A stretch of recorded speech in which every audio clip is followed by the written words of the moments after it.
kasih kerana membawakan pengisian yang menarik itu tadi dari Bumi Kenyalang.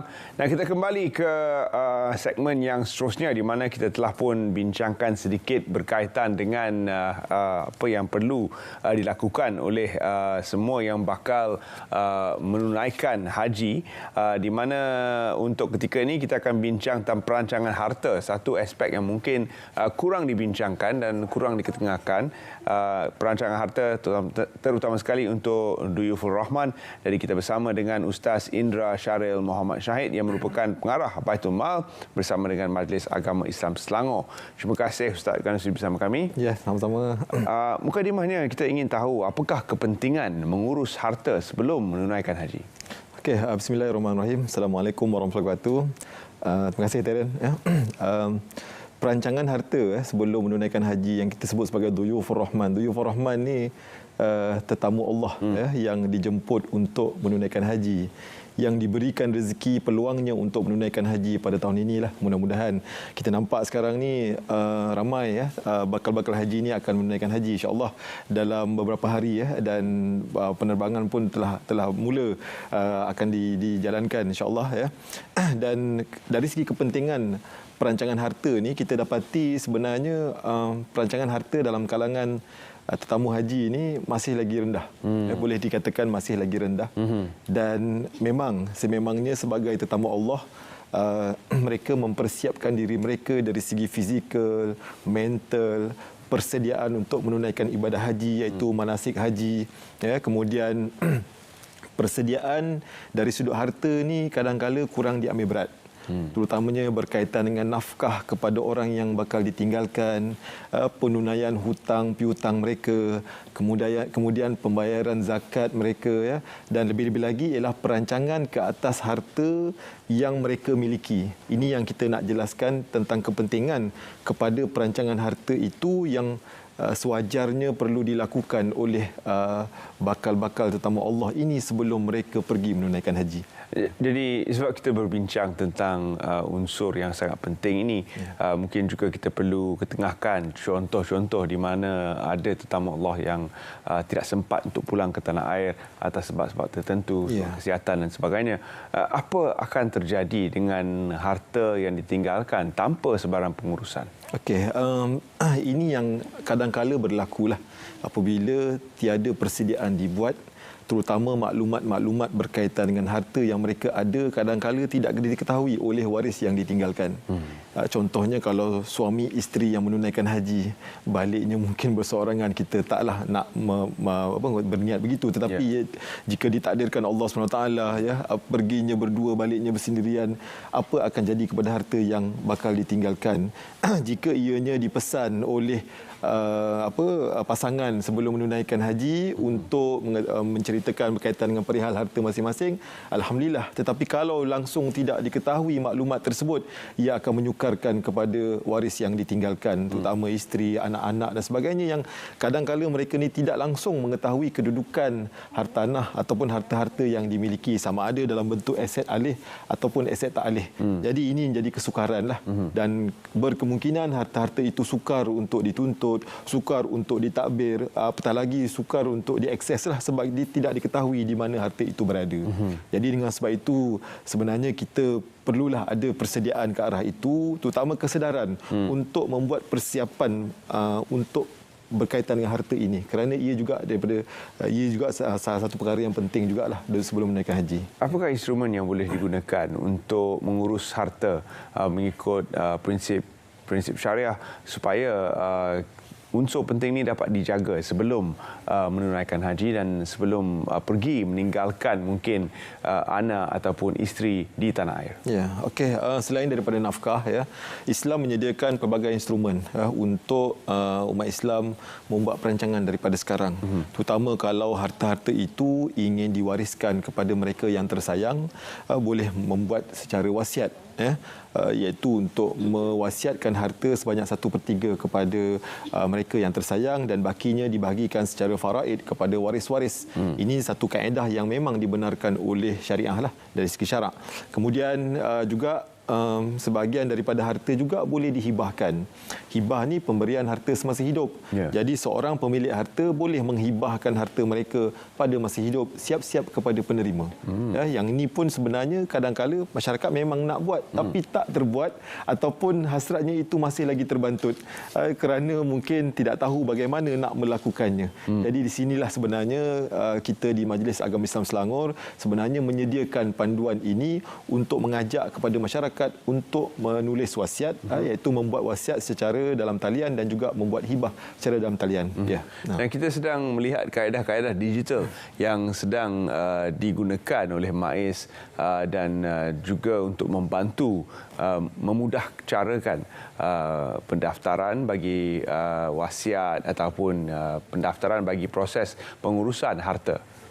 Ya, nah ini yang kita namakan satu sistem baru yang diperkenalkan oleh MAIS untuk mengajak masyarakat membuat wasiat secara dalam talian melalui siswa.mais.gov.my, dan masyarakat sebenarnya boleh akses terus dalam laman web MAIS. Di laman web MAIS kita menyediakan kaedah ini untuk mendapatkan info berkaitan dengan wasiat, berkaitan dengan hibah dan juga berkaitan dengan pengurusan-pengurusan harta yang lain. Jadi gunakan peluang ini sebelum kita menunaikan haji nanti, insya-Allah, untuk melaksanakan pengurusan yang terbaik ke atas harta masing-masing. Setakat ini, berapa ramaikah jemaah haji ataupun tetamu Allah yang telah pun mendaftarkan wasiat? Berapa peratus yang kurang tahu tentang proses-prosesnya? Kita boleh katakan sebenarnya memang sangat rendah lah. Saya ingat mungkin dalam 5% sahaja yang telah pun membuat langkah untuk menulis wasiat. Tapi selebihnya kita boleh katakan 95% masih lagi belum merujuk kepada pihak-pihak yang sewajarnya untuk menulis wasiat mereka. Sebab itu kita nak mengajak masyarakat daripada sekarang, kita menyediakan satu platform yang mudah, pantas dan patuh syariah untuk terus menulis wasiat mereka secara dalam talian, dan kemudian dah ada dokumen perancangan harta mereka masing-masing, sama ada melalui wasiat ataupun melalui hibah, melalui sistem kita lah. Sememangnya wasiat hanya boleh digunakan untuk 1/3 daripada harta, dan hibah hanya boleh digunakan untuk menghibahkan sekali sahaja harta itu ketika hidup. Jadi selebihnya, apa akan berlaku pada harta selebihnya yang tidak diwasiatkan, yang tidak dihibahkan? Okey, jika harta itu tidak diwasiatkan atau dihibahkan, memang dia akan jadi harta pusaka lah. Dan harta pusaka ni pula dia boleh mengundang masalah kalau macam saya katakan tadi, dia tidak diketahui oleh ahli waris itu sendiri. Jadi kalau diketahui oleh waris, mereka tahulah macam mana nak buat ke atas harta-harta tersebut, dan kemudian boleh failkan permohonan pembahagian harta pusaka di agensi-agensi yang terlibat dalam hal ini. Sebab itu sebenarnya kalau mereka menulis wasiat, walaupun wasiat itu sekadar 1/3, tetapi secara tidak langsungnya ialah mereka telah melantik MAIS selaku wasi, iaitu pentadbir ataupun eksekutor ke atas harta mereka. Maknanya bukan hanya 1/3 harta itu saja yang ditadbir oleh MAIS, tetapi sebaliknya keseluruhan hartanya itu nanti akan ditadbir oleh MAIS, termasuk juga ke atas harta yang tidak diwasiatkan. Jadi ini yang penting, di mana kita boleh melihat bahawa keseluruhan harta kita dapat diurus dengan baik, walaupun mungkin kita tidak inginkan sesuatu yang buruk untuk berlaku, namun kita tidak dapat menjangka apa yang akan berlaku nanti. Seperti yang kita ketahui, ada kes-kes di mana harta pusaka itu ditinggalkan tanpa diketahui waris pun tentang kewujudan harta tersebut. Jadi untuk mendapatkan maklumat yang lebih lanjut, selain daripada portal yang kita tunjukkan tadi, adakah para penonton dapat melayari laman-laman media sosial MAIS untuk mendapat maklumat lebih lanjut? Ya, kita ada saluran-saluran media sosial kita di Facebook Majlis Agama Islam Selangor, ataupun di Instagram MAIS Official HQ, dan juga di laman web MAIS itu sendiri, www.mais.gov.my, seperti yang dipaparkan. Itu adalah laman web MAIS rasmi yang ada menyatakan berkaitan dengan perkhidmatan MAIS itu, termasuklah wasiat, hibah, harta pusaka dan macam-macam lagi pengurusan harta yang boleh diuruskan melalui MAIS, insya-Allah. Jadi ini adalah laman web rasmi ataupun portal web rasmi MAIS. Pastikan anda tahu portal rasmi itu rupa dia macam mana, jangan ke portal-portal lain, kerana ini melibatkan pengurusan harta kita. Jadi kita kena pastikan bahawa apa yang kita lakukan itu adalah sahih, dan kita kena juga sedia maklum maklum bahawa ada juga portal-portal media sosial untuk memudahcarakan perbincangan di antara anda dan juga pihak MAIS bagi mengetahui dengan lebih lanjut tentang bagaimana proses ini dapat dijalankan dengan mudah, ringkas dan menyenangkan anda. Jadi dengan itu mungkin akhir kata daripada Ustaz kepada semua yang bakal menunaikan haji, yang mana SOP-SOP pun sudah diringankan dan ramai yang tidak sabar-sabar untuk melawat ke Tanah Suci. Ya, okey. Sebelum Duyufur Rahman itu berangkat ke Tanah Suci menunaikan fardu ibadah haji ini, seeloknya buatlah perancangan harta daripada sekarang. Kita menyediakan instrumen yang memudahkan kepada masyarakat. Kita mewasiatkan harta secara dalam talian sahaja. Tidak perlu jumpa pegawai di pejabat dan semua urusan itu dipermudahkan secara dalam talian. Tantangan secara digital. Kita kuatkuasakan kaedah-kaedah tersebut bagi memudahkan masyarakat, dan dengan cara itu ia dapat orang kata apa, merungkaikanlah segala impian yang mungkin selama ini terpendam untuk merancang harta tetapi mungkin terbantut, dan kita dapat laksanakannya melalui secara berwasiat ataupun menghibahkan harta melalui MAIS. Jadi setelah diwasiatkan, setelah dihibahkan dan setelah yang mewasiatkan tadi kembali daripada Tanah Suci, adakah wasiat dan proses hibah itu masih kekal? Ya, masih kekal, dan jika ditakdirkan Allah mereka itu sihat walafiat, wasiatnya itu boleh dipinda, boleh ditambah baik dan sebagainya, ataupun apa sahaja yang keperluan yang boleh dibuat. Dan manakala hibah pula, hibah adalah satu pemberian yang memang telah pun dilaksanakan terus kepada penerima. Dan mungkin kalau ada harta lain yang belum sempat dihibahkan, boleh ditambah hibahnya untuk diberikan kepada penerima yang lain, insya-Allah. Jadi begitulah prosesnya, mudah, ringkas dan juga melalui sistem digital yang disediakan oleh MAIS. Terima kasih Ustaz kerana sudi bersama kami dalam Selamat Pagi Malaysia.